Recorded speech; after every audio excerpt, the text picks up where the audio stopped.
once again, Daylight Africa is on its way to Goree Island with the bridge leaders, fellows from New York, and I believe with the experience gathered at the Villa Desert at Levin Barrow Gallery, it should be enough as a foundation for them to connect with where we're going now. That is Goree Island.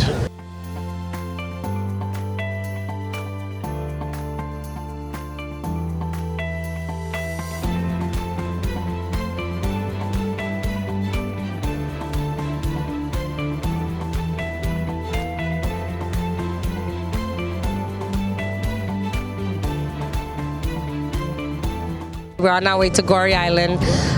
From what we understand so far, it's where enslaved people went to and then shipped off to the United States. So I think it'll be interesting to see where they came from, where they went, and now where they are. Who's never been to this country or experienced anything, going to the island, being here touring, I'm looking forward for a rich history, to learn something new and to take back with me, and just to appreciate the little things in life, because coming from New York, we have a lot that a lot of families here don't have. So I'm really excited to just immerse myself in the culture and community, learn a lot, and be able to somehow share that knowledge as I go back home. The experience thus far has been amazing. It's been a learning experience. It's been humbling. It's been eye-opening, and I'm really looking forward to today, to going to Goree Island to learn, to see for myself this very important link to our history, the history of slavery. The experience so far has been very exhilarating, very informative, very educational. From art and culture yesterday to learning how the U.S. does business here in Senegal today,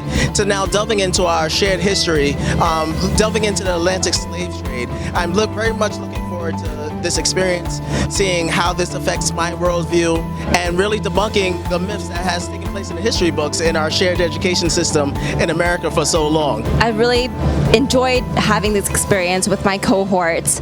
I'm really looking forward to be able to learn a little bit more about the historical significance of Goree Island and how it plays into our own history back in the U.S., especially because many of our policies are ingrained in so much racial disparities, and much of it stems from the history that was built here. So far here we've gotten to meet and interact with such interesting, wonderful people, and I already feel like I'm learning so much, and I know today it might be challenging, but I know it'll be a really good learning experience, and I hope to take things away that I can bring back to my community, my home, and make me a better, more globally informed person as I do when I do back at home. I am hoping to have a very educational experience on Goree Island today, and I'm hoping that we understand more of the culture and get a better grasp of our history. My experience so far in Senegal has been phenomenal. Being able to experience the culture, the folklore dancing, and then today meeting with our ambassador and talking about United States-Senegal relations. Right now we're on our way to Goree Island, and as a high school teacher who teaches the Atlantic slave trade in my classroom, being able to experience Goree Island and is overwhelming, and I know today will be a lot of emotions as we visit this historic site.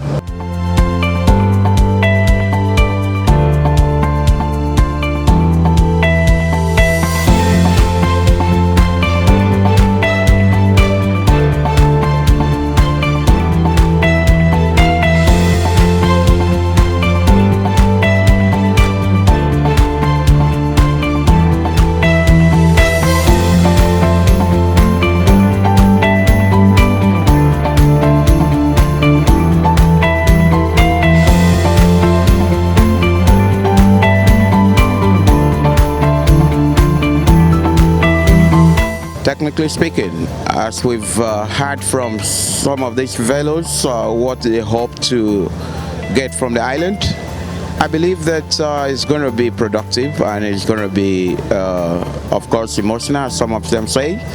What is important is for them to achieve something, to learn something from the past, connect it to the present, and look for a way of providing solution to whatever challenges that we have now for the benefit of humanity, especially in the future.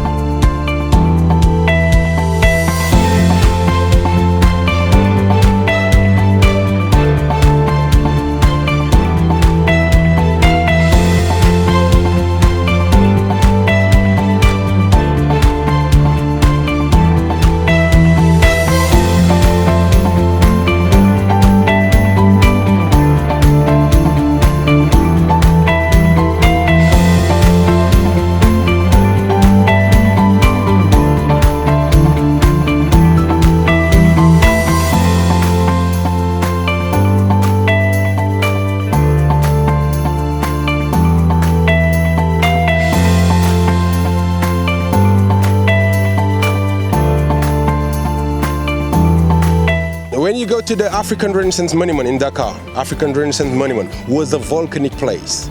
When they erupted, Goree Island was separated 13,500,000 years ago. That's why you see this black stone, these black rocks from volcano, we calling basalt, very strong. All building of Goree Island have this rock inside, it's very strong. That's why the building of Goree Island can stay 500 years. And in summertime, they stay cold inside, in summertime. Tourism, this is the activity of this island, tourism. They have hotel, they have restaurant, I'm a tour guide.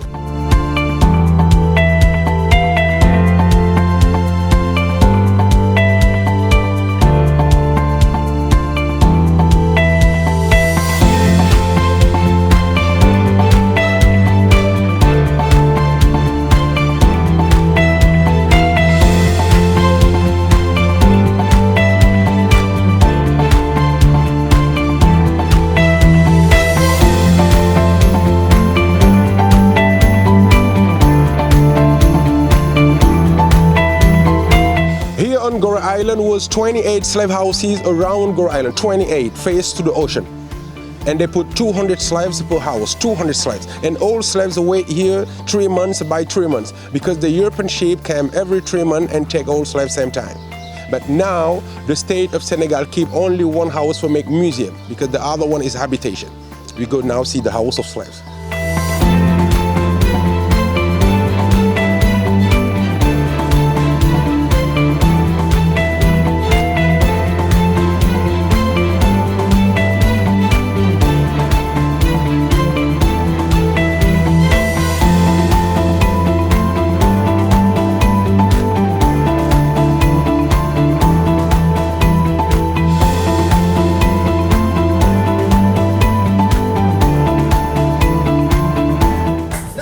Say like KRS-One.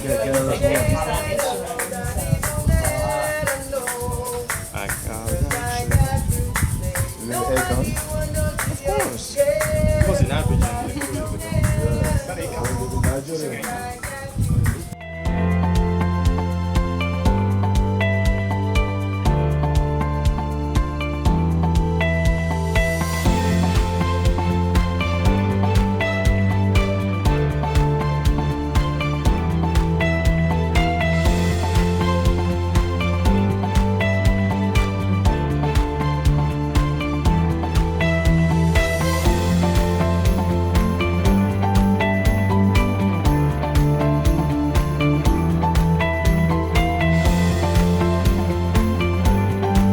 to say that the former house of slaves of Goree Island have been built between 1780 and 1784.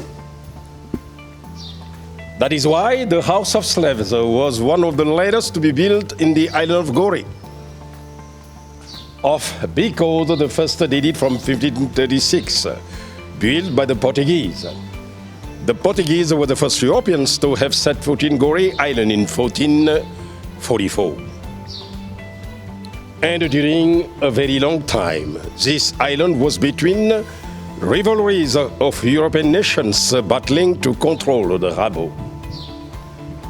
And the first Europeans to come to Goree Island was the Portuguese, and then the Dutch, and the French, and the British, and the French again.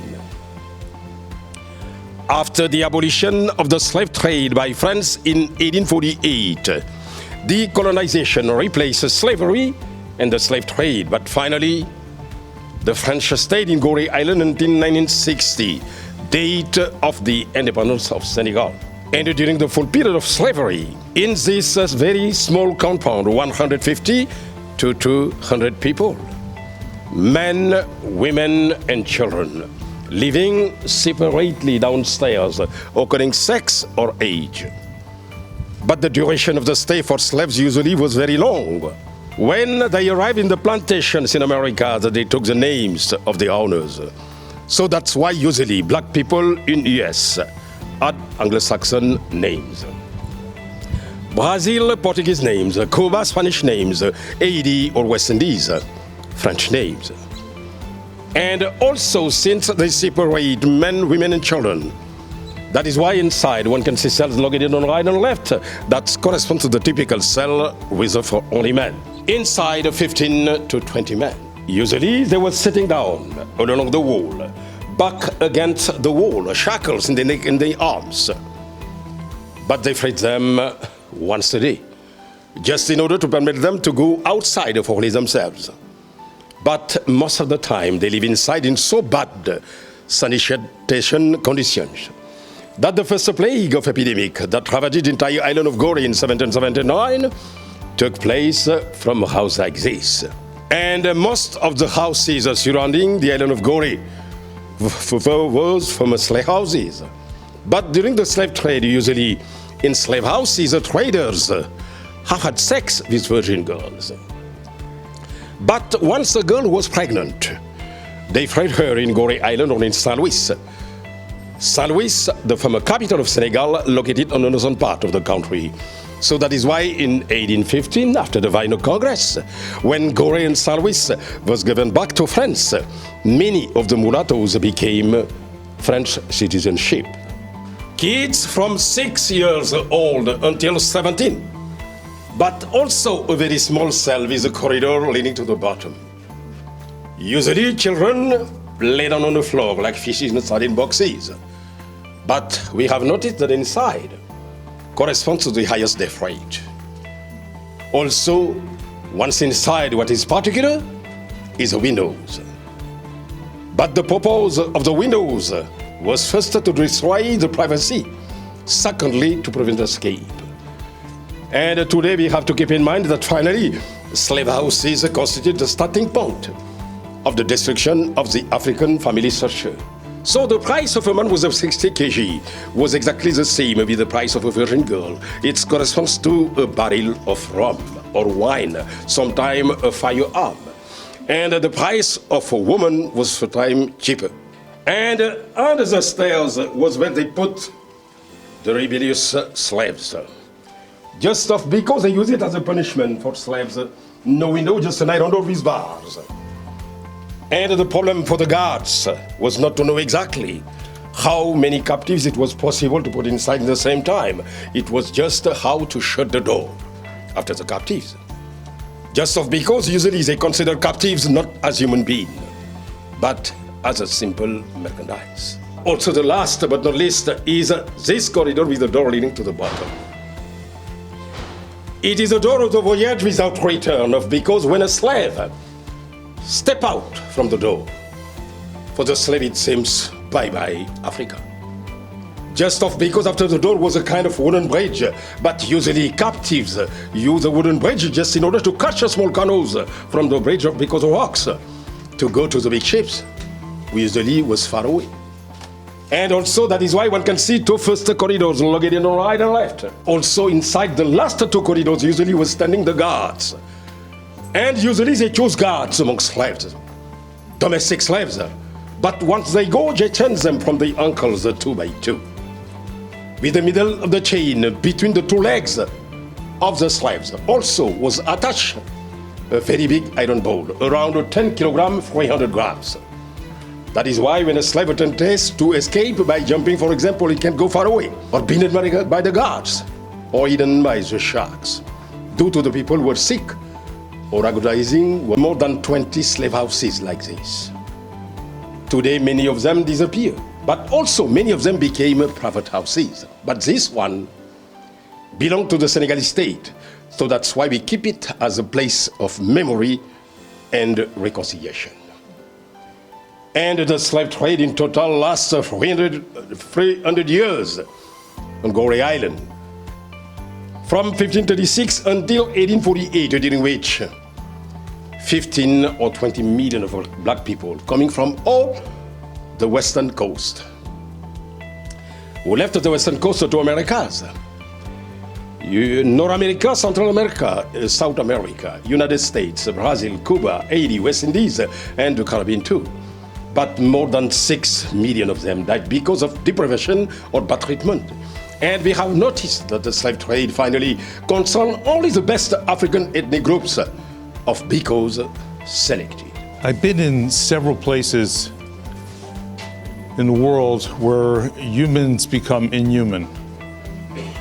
One place was in Munich, in Dachau, one of the concentration camps.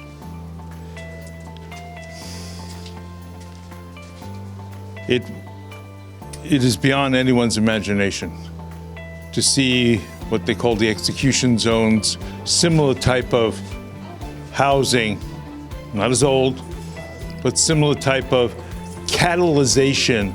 What I mean by catalyzation is dehumanizing of the people who were there, seen merely as animals rather than human beings.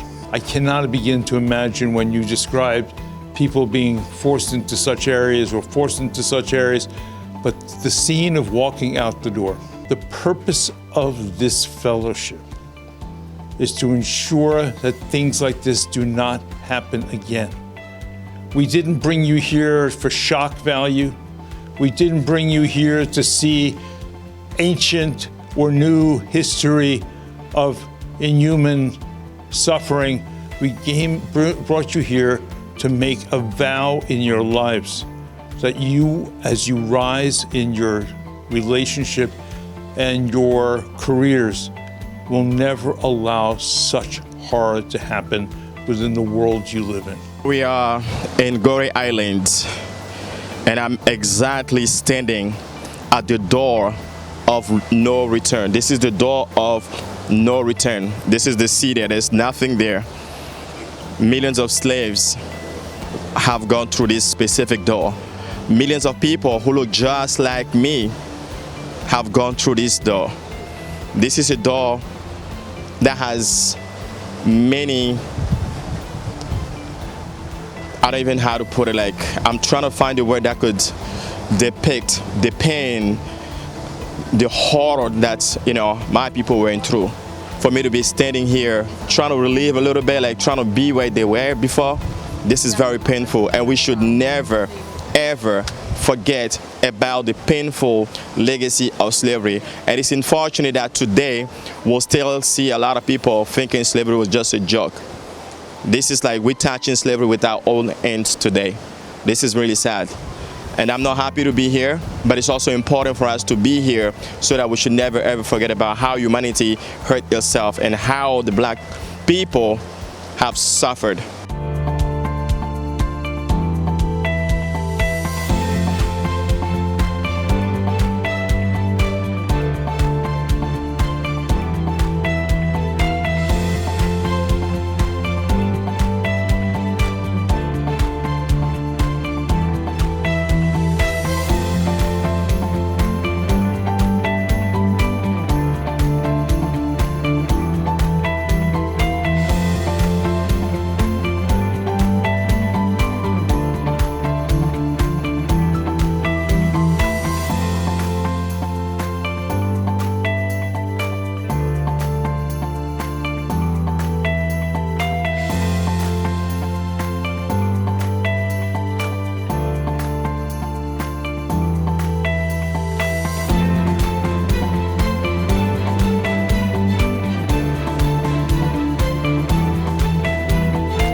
we're just coming back from Goree Island today, and it's been such an impactful experience for us to see the history of slavery that really is encapsulated on this territory, on this island. You get to see how we were able to, colonists have utilized the space to make humans inhuman. Several people here at Bridges just came back from Goree Island, having learned a little bit more about the slave trade that exported here from Senegal. And it is good to see the kind of choke point at which the slave trade came into this area and geologically why. I think it was also very good for me to then realize how that connects to kind of the larger world of slavery and modern slavery. And ultimately, it is just a lot of people using humans as a fuel source. A lot of imperialism uses human bodies as a fuel source, either directly or indirectly. We're just coming back from Goree Island now. It's been a difficult day. I think we all saw a place with a lot of really dark history and dark stories, and it was really interesting that it's such a beautiful place. It's a gorgeous day. We see water, we see ocean, we see palm trees, but we're in this place where so many terrible things happened and so many people suffered. And the fact that I could go there and have the privilege to be able to leave the space and look at it, only imagining what happened. I think it's really important to have been here. I think it's really important for people to have a really clear understanding of how slave trade worked, why this was such an important place geographically, and how the story unfolded across the globe. I'm really thankful to have had this opportunity. I hope other people outside of this program can get to experience it as well. I personally feel a sense of pride, but also guilt.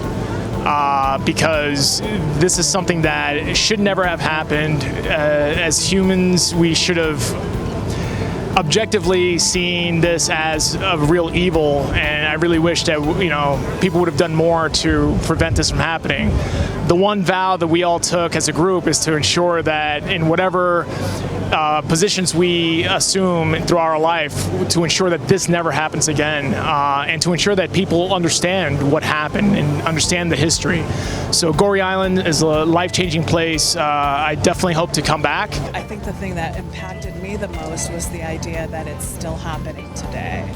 We still have so much to do and so much education that we have to forward to stop the continuing enslavement of people and trafficking of people.